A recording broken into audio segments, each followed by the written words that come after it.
उस अकाल मरण को रोकने के लिए ही ओम नमः सिद्धेभ्यः, ओम नमः सिद्धेभ्यः, ओम नमः सिद्धेभ्यः। अहिंसा परमो धर्म की, आचार्य गुरुवर श्री कुंद कुंद भगवान की, आचार्य गुरुवर श्री ज्ञान सागर मुनि महाराज की, आचार्य समंतभद्र महाराज हुए, उनका जीवन आदि से लेकर के अंत तक उस व्रत को पठनीय है, वो पढ़ने योग्य है। और अपने कर्तव्य क्या होता है उस ओर हमारी दृष्टि अपने आप ही चली जाती है। ये शरीर है, जन्मता है और अपनी उम्र समाप्त करके मिट जाता है। ये इसका स्वभाव है।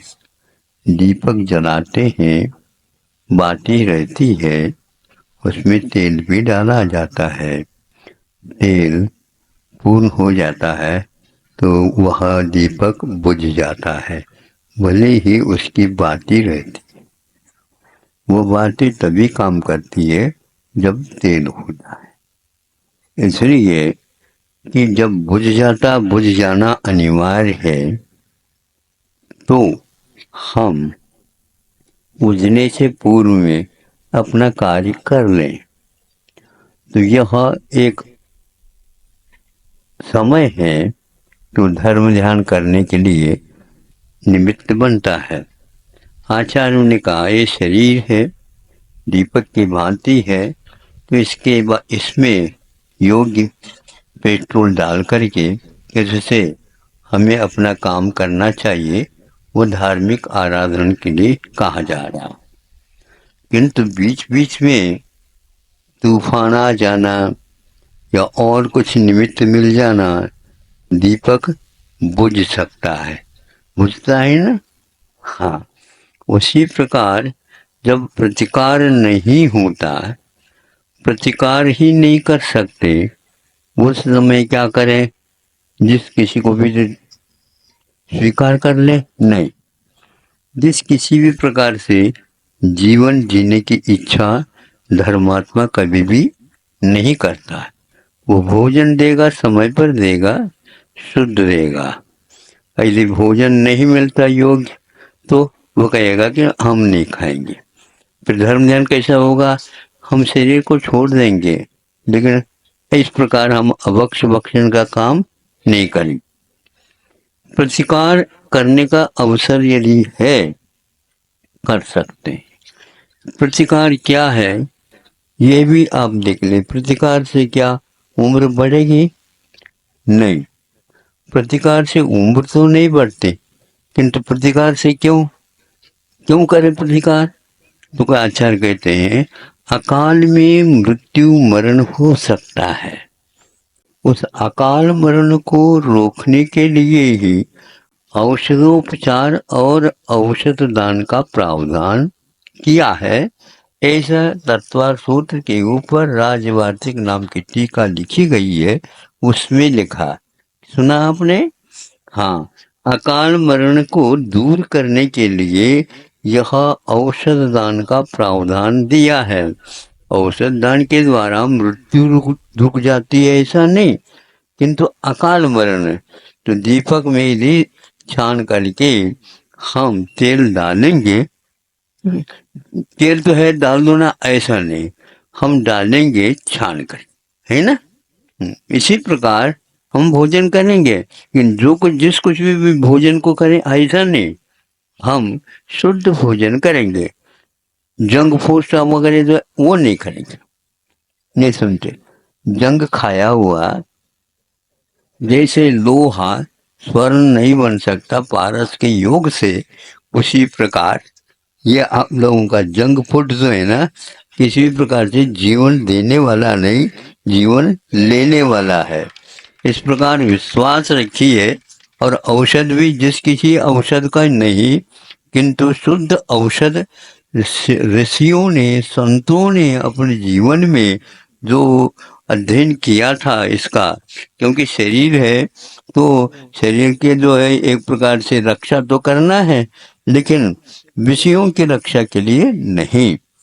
तो इसलिए तो इसको उन्होंने रखा है धर्माय तनु विमोचनम। यह रत्नगढ़ श्रावकाचार्य में स्वामी समंतभद्र महाराज जी ने कहा है धर्म के लिए इस तनु का विसर्जन करना पड़े तो कोई बाधा नहीं, ये इनके इन प्रकार नहीं।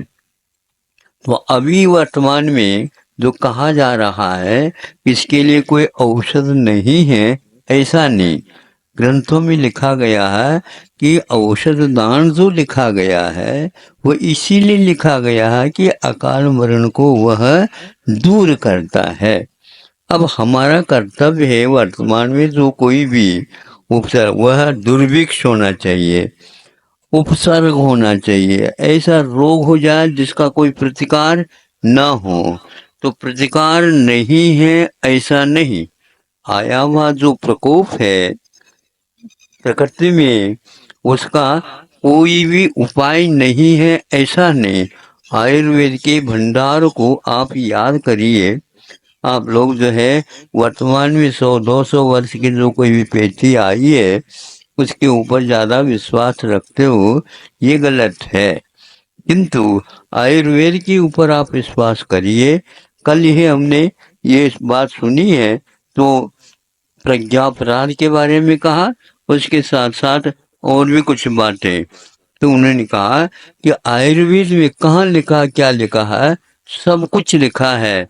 अध्ययन की और पढ़ने की आवश्यकता है, उसका प्रयोग रोक दिया गया है अथवा आप लोग उसके विश्वास को छोड़ दिए, इसलिए ऐसा हुआ।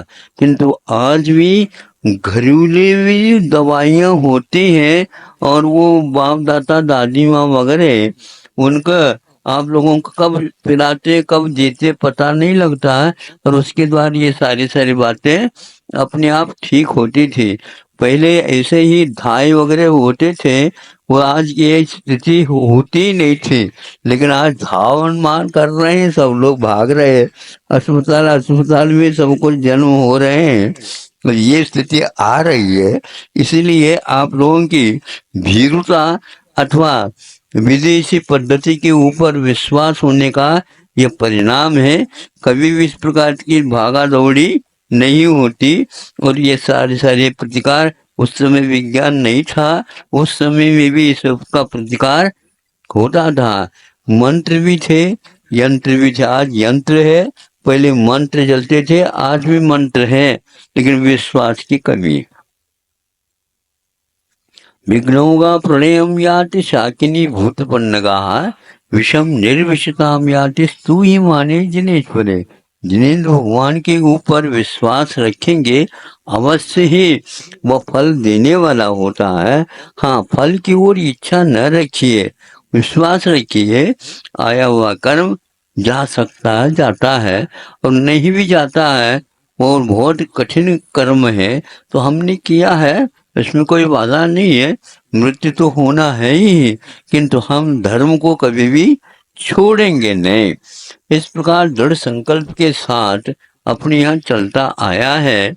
इसलिए यह अकाल मरण के निमित्त जो रोग आदि होते हैं, अकाल वगैरह पड़ते हैं, उसके लिए इन्होंने औषधोपचार का भी मार्ग बताया। एक कल्याणकारक नाम का जैनाचार्य के द्वारा लिखा हुआ शुद्ध आयुर्वेद के ऊपर एक ग्रंथ है, उसका प्रकाशन भी है, उसका वितरण भी चालू है, उसका अध्ययन भी चालू है, और पूर्णायु में छात्राओं के लिए 100 और छात्रों के लिए 100।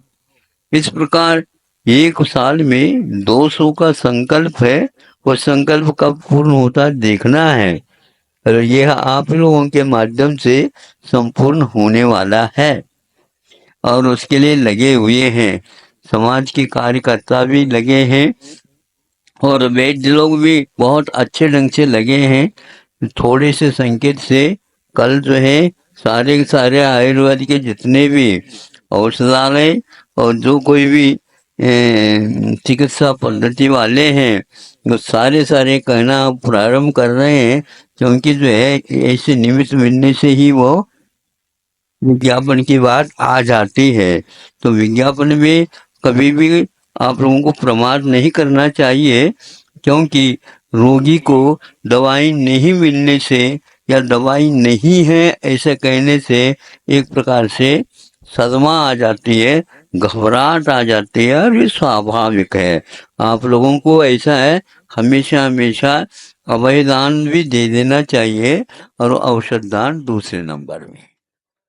मैं जिनके लिए तरसा हर पल वो नहीं